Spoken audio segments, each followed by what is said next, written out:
Hello and welcome to Earthex. বন্ধুরা, ভারতের ওপর আমেরিকা যে 50% ট্যারিফ ইম্পোজ করে রেখেছিল সেটা এখন কমে 18% হয়ে গেছে। আর এটা চায়না, পাকিস্তান, বাংলাদেশ, এমনকি কিছু কিছু ইউরোপিয়ান কান্ট্রি থেকেও অনেকটাই কমে গেছে।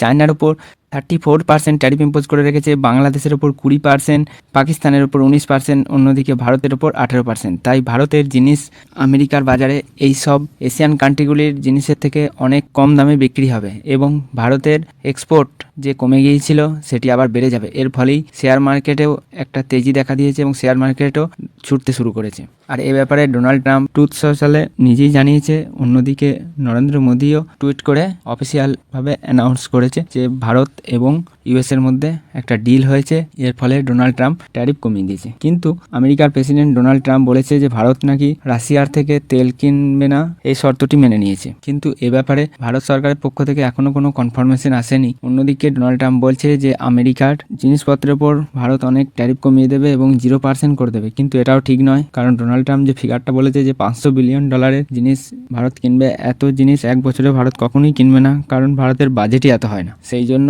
এই ডাটাটা ডোনাল্ড ট্রাম্প ভুল বলেছে। কিন্তু ট্যারিফ 18% হয়ে গেছে ভারতের ওপর। এর ফলে ভারত বাংলাদেশ, পাকিস্তান, চায়না এইসব দেশের তুলনায় অনেক বেশি পরিমাণ এক্সপোর্ট করতে পারবে আমেরিকাকে। তাই এটি ভারতের কাছে একটি খুব ভালো জয়। ভারত এতদিন পর্যন্ত সমস্ত কিছু সহ্য করছিল, ডোনাল্ড ট্রাম্পকে কোনো উত্তর দেওয়ার চেষ্টা করেনি। কোনো পার্সোনাল আক্রমণ হোক বা আমেরিকার সাথে যে ডিফেন্স ডিলগুলো আছে সেগুলো ভেঙে দেওয়ারও কোনো চেষ্টা করেনি। যে ইউরোপিয়ান ইউনিয়নের সাথে ট্রেড ডিলটা করেছিল, এর ফলে ডোনাল্ড ট্রাম্প অনেকটাই ঘাবড়ে গিয়েছিল এবং ডেসপারেটলি চাইছিল যে ভারত একটা ট্রেড ডিল করুক। সেই জন্য ডোনাল্ড ট্রাম্প ভারতের সাথে এই ট্রেড ডিলটি ঘোষণা করেছে। এটি যত না ভারতের জন্য প্রয়োজন ছিল তার থেকে বেশি আমেরিকার জন্য প্রয়োজন ছিল। কিন্তু ডোনাল্ড ট্রাম্প এমনভাবে ঘোষণা করছে যে মোদির রিকোয়েস্টই বা ভারতের রিকোয়েস্টই ভারত চাইছিল বলে এই ট্রেড ডিলটা হয়েছে, এরকম কিন্তু নয়। আমেরিকার দরকার ছিল, তাই ভারতের সাথে এই ট্রেড ডিলটি করেছে। এবং আমেরিকা হয়তো চাইবে যে ভারত অনেক কিছু জিনিসের ওপর, মানে আমেরিকান প্রোডাক্টের ওপর ট্যারিফ অনেকটাই কমিয়ে দিন বা জিরোতে নিয়ে আসুক, কিন্তু ভারত সমস্ত আমেরিকান জিনিসের ওপর 0% ট্যারিফ করবে না। এটা আমি বলে দিচ্ছি এখন থেকেই। এর জন্য হয়তো আমেরিকা প্রেসার সৃষ্টি করবে। এখনও এই ডিলের যেহেতু ফাইনাল